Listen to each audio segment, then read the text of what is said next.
There is a form of poverty that does not appear on a bank statement. It is not measured in reais, it is not visible to those looking from the outside, and it often affects precisely the people who strive the most, who pray the most, who seek the most. It is the poverty of one who has access to an inheritance and cannot receive it, not because the inheritance does not exist, because something inside this person processes the world as if they were not worthy of keeping what arrives.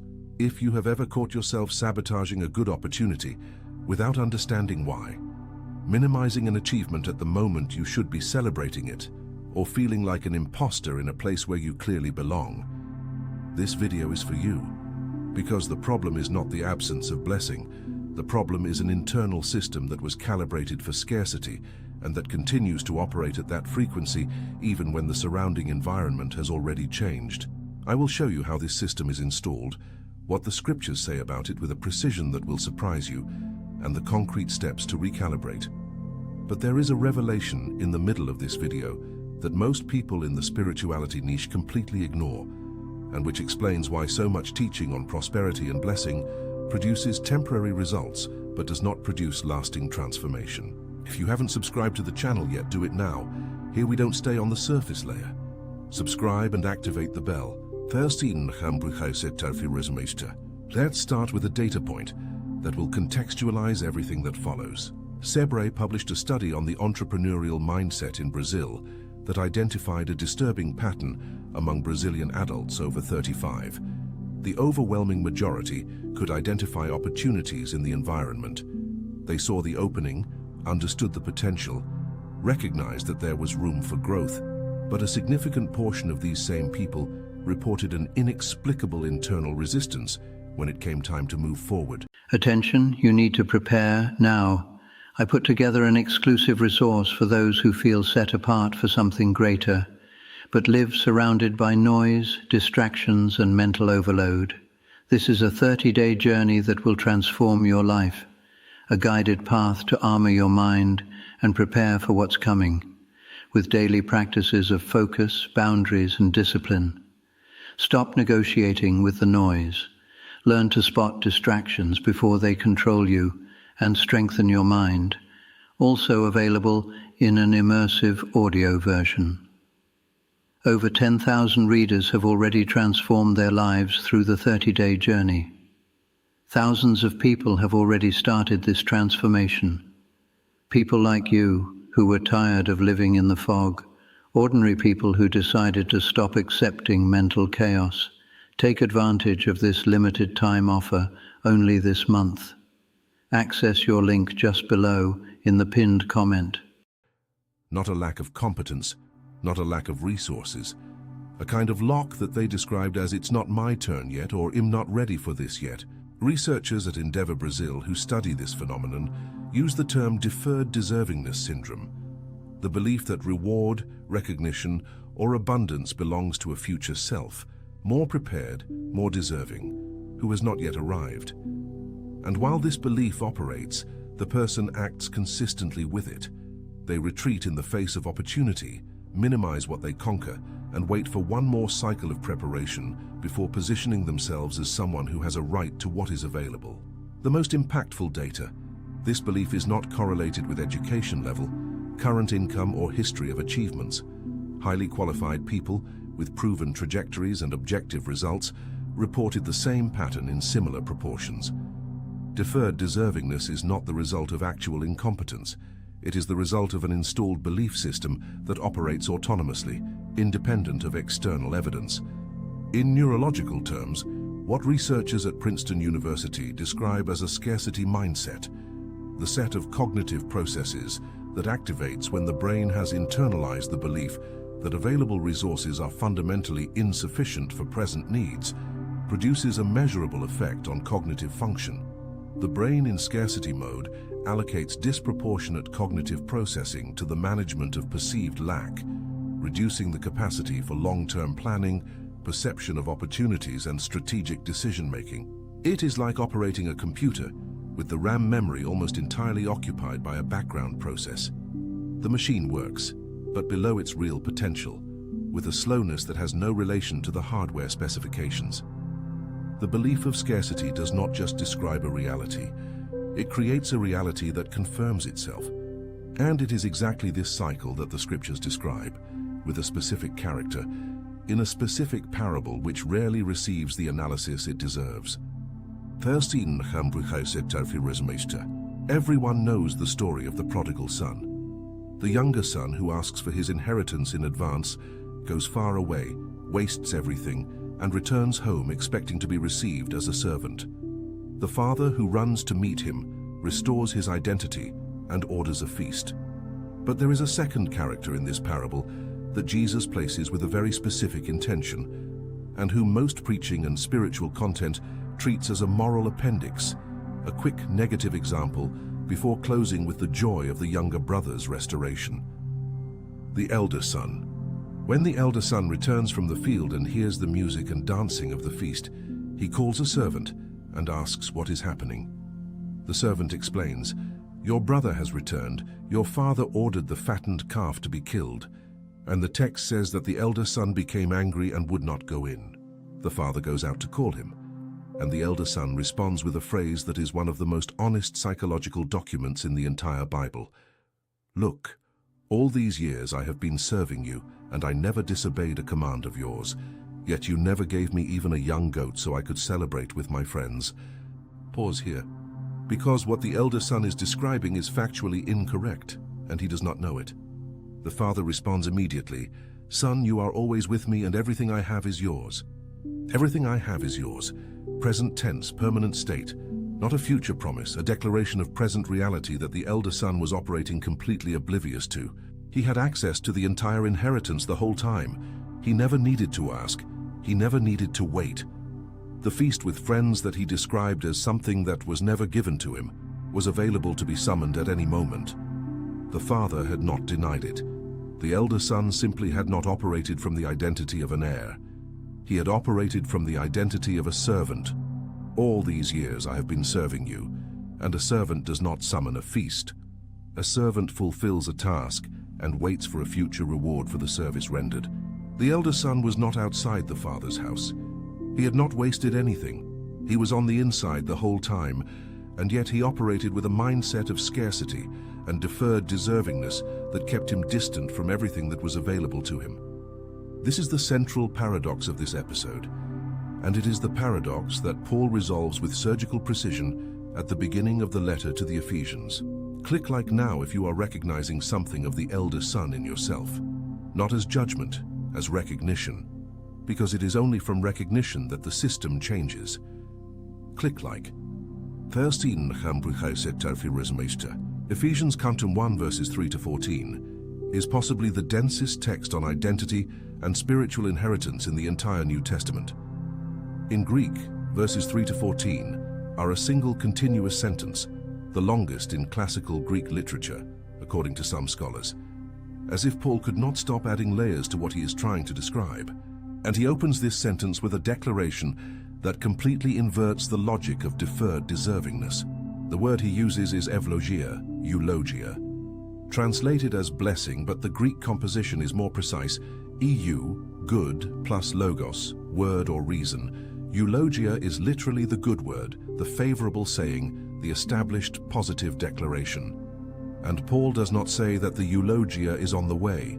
He does not say it will be granted upon condition. He says, in the Greek past tense, in the aorist, which describes a completed action, that God has already blessed us with every spiritual eulogia in the heavenly places in Christ.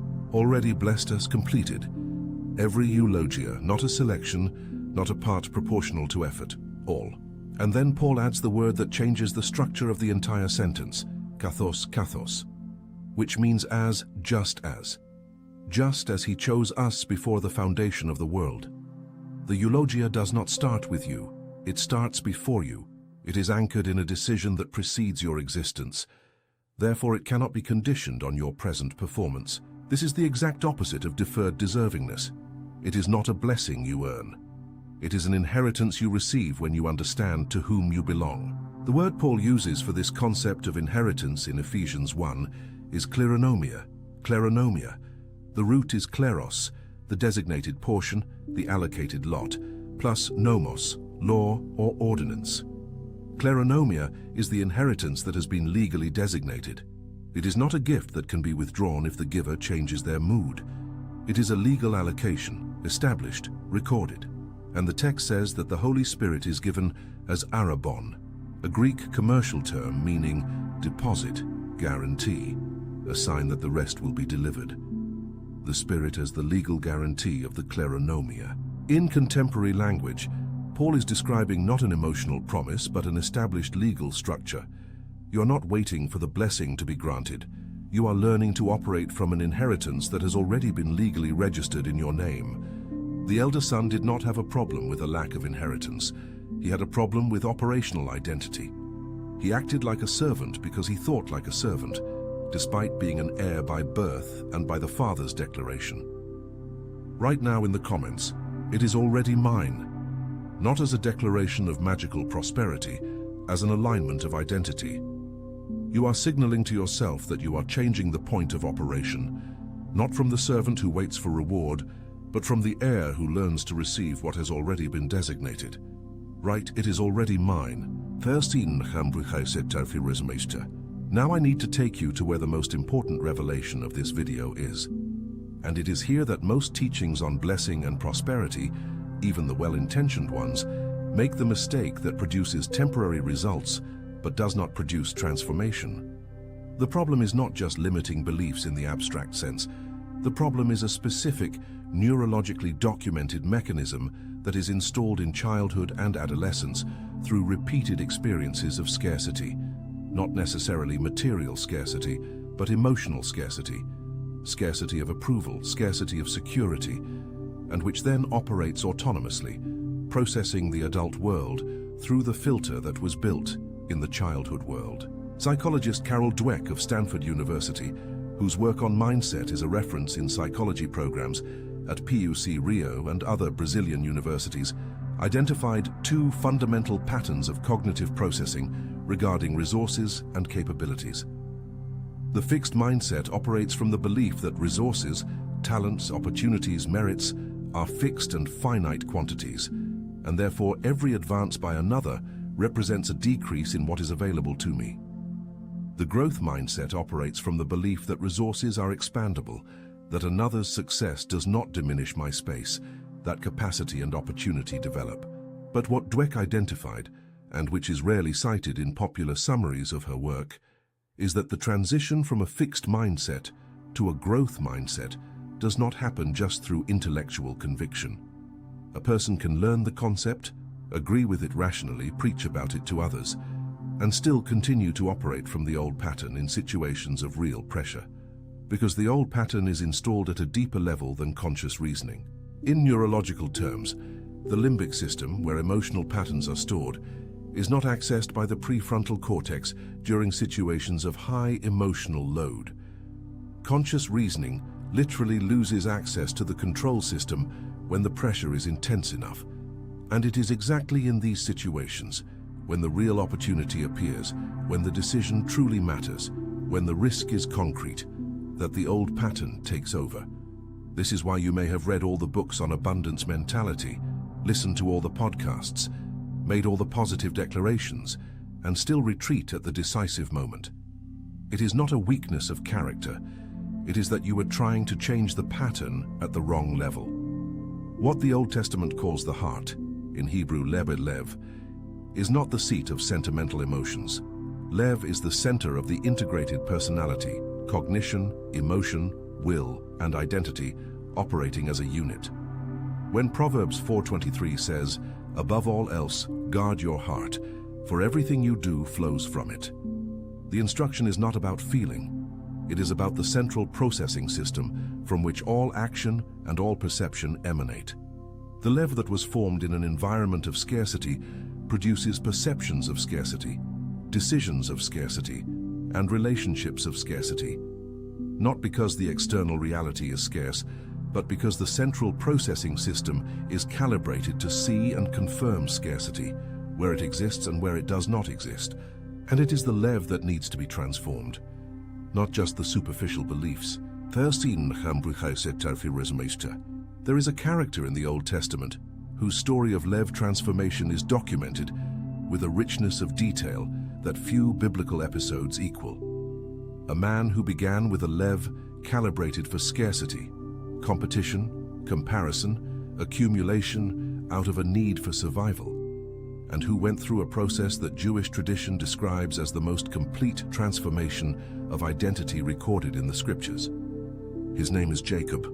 Jacob's story begins with perceived scarcity. He is the second son of Isaac, and in the culture of the ancient Middle East, the firstborn inherited the father's blessing with a much larger proportion than the next son. Jacob is born holding Esau's heel, and the text records this as a formative detail.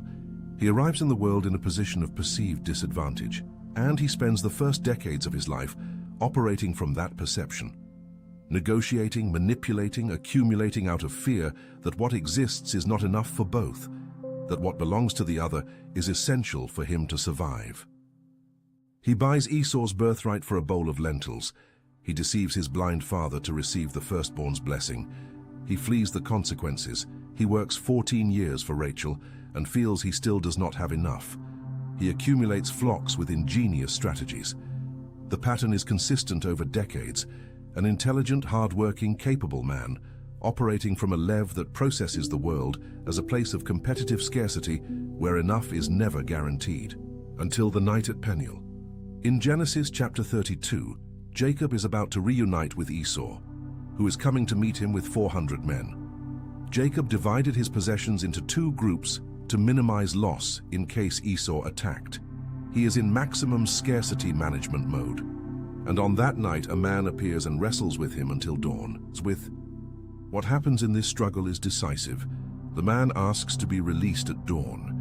Jacob responds with the phrase that reveals the Lev still operating in the old pattern: "I will not let you go unless you bless me." He is negotiating the blessing, as he always negotiated, holding on to what he can hold on to extract what he needs. And then the man asks a question that is one of the most powerful in the entire biblical narrative. What is your name? It is not a question for information. It is a question of identity confrontation, because Jacob in Hebrew means the one who holds the heel, and by extension, the one who supplants, who deceives, who operates by strategies of disadvantage. To say the name is to declare the system. It is to admit, I am the one who operates by scarcity, by competition, by survival negotiation. And Jacob says the name. For the first time, he honestly names the pattern. And then he receives a new name, Israel, which in Hebrew means the one who struggles with God, or in one of the richest interpretations, Prince of God, the one who has power with God and with men. The identity changes. The Lev is reoriented. Not instantaneously. Jacob still limps after Peniel. The text records this with care. The transformation has a cost and a mark, but the direction has changed. What Jacob discovered at Peniel was not a new blessing that had been denied until then. It was the identity from which he could receive what was available and stop negotiating for that which was his by inheritance. Activate the bell now so you don't miss the next episode, because in the next video, I will go into something that directly complements what we are discussing: how you sustain the new identity in moments when external pressure tries to pull you back to the old pattern, because the recalibration of the Lev is real, but the environment does not always update at the same speed as the interior. Activate the bell. Now I need to directly address the mechanism that causes the present blessing to remain inaccessible even to those who intellectually understand that it exists. The Federal Council of Psychology of Brazil, in its materials on identity and self-concept in adults, describes what researchers call identity coherence, the tendency of the psychological system to maintain consistency between internal identity and external behavior. In practical terms, you act consistently with who you believe you are, not with who you would like to be, not with who you intellectually claim to be, with who you, at the deepest level of the Lev, believe you are. When someone who identifies deeply as a person of scarcity, even without using those words, even without having explicit awareness of it, receives a significant opportunity, the identity coherence system produces an automatic response of rejection or sabotage. not out of weakness, out of coherence. The system is doing exactly what it was designed to do: maintain consistency between identity and behavior. This is why positive affirmations without identity transformation at the level of the Lev produce temporary results. You can affirm, "I am abundant," 100 times a day and still sabotage it at the first real opportunity, because the deep identity still says something else, and the identity coherence system will defend that deeper identity against the superficial affirmation. Paul addresses this in Romans 12 with an instruction that is frequently cited incompletely. Most citations focus on "be renewed by the transforming of your mind." But the verb Paul uses for transform is metamorpho, the same root as metamorphosis, not a software update, a structural change of form. And the verb is in the present passive, it is happening, and the subject is receiving the action, not just deciding to execute it. It is a process, not an event. It is received, not just chosen. And Paul specifies the result of this metamorphosis, so that you may discern what is the good, pleasing, and perfect will of God. The result is not just internal peace, it is the capacity for perception, the ability to see what is available that was previously invisible to the system, calibrated for scarcity. This is what the elder son did not have, not inheritance, perception of the inheritance. He was inside the Father's house, surrounded by abundance, and his processing system, calibrated for a servant, not an heir, simply could not see what was within reach. Hanbima, in its report on the financial behavior of Brazilians, documented a data point that seems paradoxical until read through the angle of what we discussed today. A significant proportion of Brazilians who received a significant income increase in the last 10 years maintained the same patterns of financial behavior as when they had a lower income. Not because they were saving strategically, because the Lev calibrated for scarcity continued processing the available money as if it were not truly available, spending with urgency before losing it, avoiding investments because it might run out, unable to make long-term decisions because the internal system did not believe in the long-term as safe ground. The income changed, the Lev did not change, and the Lev determined the behavior, not the income. This has direct implications for the blessing we are discussing. You can receive, materially, relationally, spiritually, much more than your internal system is prepared to process as real and permanent. And if the Lev is not transformed, the system will find ways to return to the level of scarcity it considers normal, not as punishment, out of identity coherence. The blessing that is available to you is not limited by the generosity of the one who grants it. It is limited by the capacity of your Lev to process it as belonging to you permanently. And that is the work. Not the work of conquering more, the work of expanding the capacity to receive what has already been designated. Now for the practical steps. Because identity without application is theology that stays in the header and does not descend to the hands. The first step is to name the pattern with honesty, as Jacob named the name. You cannot transform what you cannot see, and seeing requires naming, not with self-judgment, with the same clinical honesty you would use to diagnose a system that is functioning below its potential. Where in your life are you operating as the elder son, present, hard-working, faithful, but unable to summon the feast? Where do you postpone receiving for a future, more prepared self? Where do you minimize what arrives because you do not trust that it is permanent? Write this down, not to punish yourself, to take it from the vague level of feeling and bring it to the concrete level of recognition. What has no name cannot be worked on. The second step is to distinguish eulogia from performance. Paul says that the eulogia was granted before the foundation of the world. This means it is not tied to your current performance. It does not increase when you are doing well and does not decrease when you fail. It is kleronomia, legally established inheritance, not a bonus conditioned on quarterly results. Whenever you catch yourself thinking, when I am ready, when I have done enough, when I truly deserve it, that is the Lev operating in deferred deservingness mode. The response is not a positive declaration. It is a repositioning of identity. I am not waiting to deserve. I am learning to receive what has already been designated. The difference between the two phrases seems small. The impact on behavior is enormous. The third step is to practice receiving without minimizing. This step seems simple. It is one of the most difficult. The Lev calibrated for scarcity has an automatic reflex in the face of genuine receiving. Minimize, question, return. Someone praises your work, and you immediately list the caveats. A good opportunity appears, and you start calculating what could go wrong. An achievement is celebrated, and you are already thinking about the next step before you have sat with this one. The practice of receiving is a literal practice, a muscle that needs to be exercised consciously. When something good arrives, pause. Let it arrive completely before processing or qualifying it. This is not naivety. It is the exercise of expanding the Lev's capacity to process receiving without the rejection reflex. Researchers at Yale who study gratitude as a cognitive practice documented that the deliberate act of staying in the positive experience, staying with it longer before moving to the next concern, produces measurable changes in neural activation patterns over time. The brain that practices receiving gets better at receiving. It is not a metaphor, it is neuroplasticity. The fourth step is to identify where your environment confirms the old pattern. The Lev is not transformed in isolation. It is transformed in relationship, with other people, with practices, with communities that operate from a different identity. The elder son outside the feast was not being punished. He was isolated from the celebration by his own choice. And isolation from the celebration confirms the narrative that there is no celebration for me.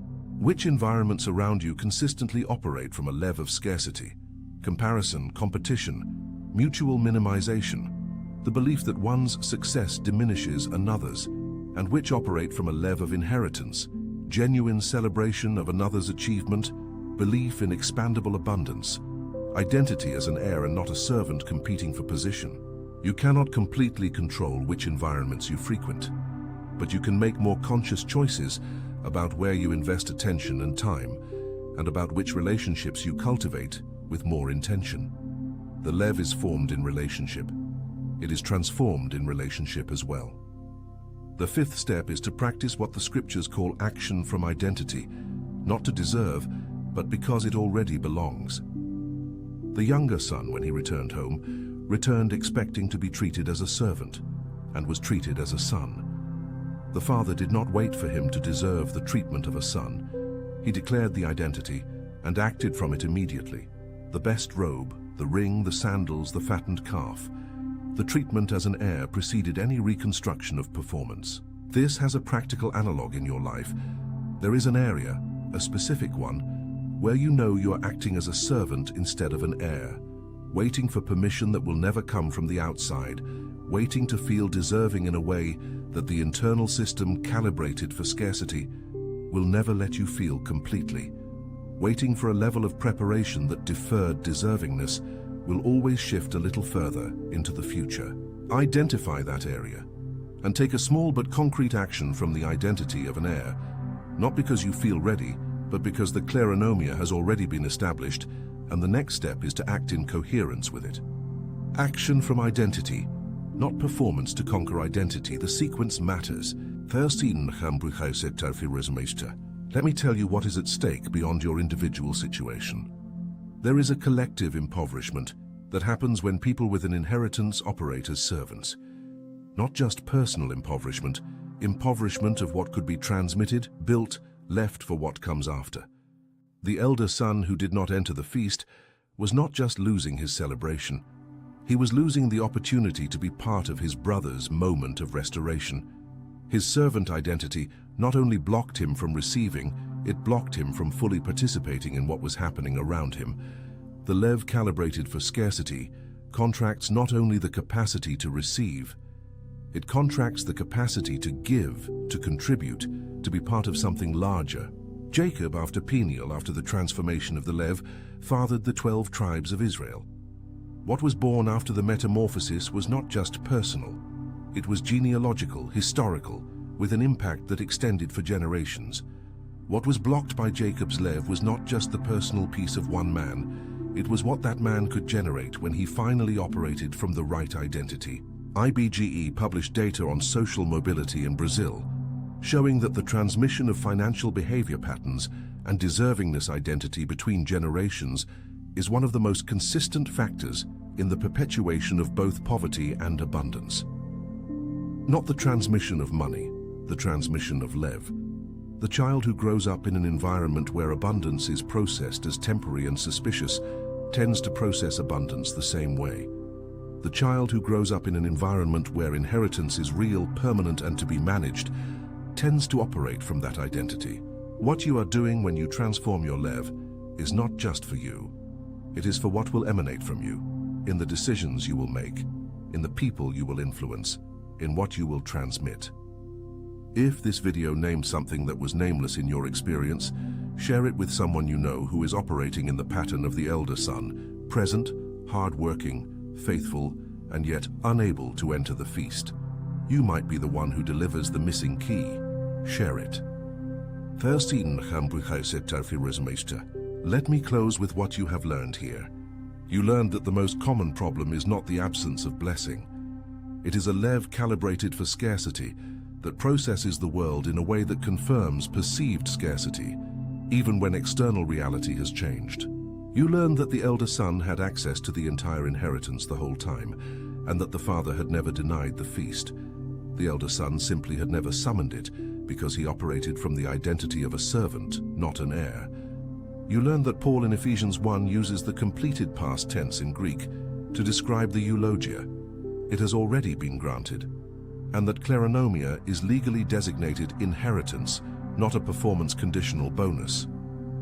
You learned that Jacob needed to name the name before receiving the new name, that the transformation of the lev begins with honesty about the pattern that is operating, not with judgment, but with recognition. You learned that positive affirmations without metamorphosis of the lev produce temporary results because the identity coherence system will defend the deeper identity against the superficial affirmation. It is the lev that needs to be transformed, not just the vocabulary. And you learned that the transformation of the lev is not just for your personal benefit. It is for what will emanate from you, what you will transmit, build, and leave, when you finally operate from the identity of an heir, not a servant. Now what do? You name it. You distinguish eulogia from performance. You practice receiving without minimizing. You evaluate the environments that form your lev, and you take an action, small, concrete today, from the identity of an heir, not to deserve, but because the kleronomia has already been established, and the next step is to act in coherence with it. The Father has already come running to meet you. The question now is not whether you will deserve to be received. It is whether you will enter the feast. Attention, you need to prepare now. I put together an exclusive resource for those who feel set apart for something greater, but live surrounded by noise, distractions, and mental overload.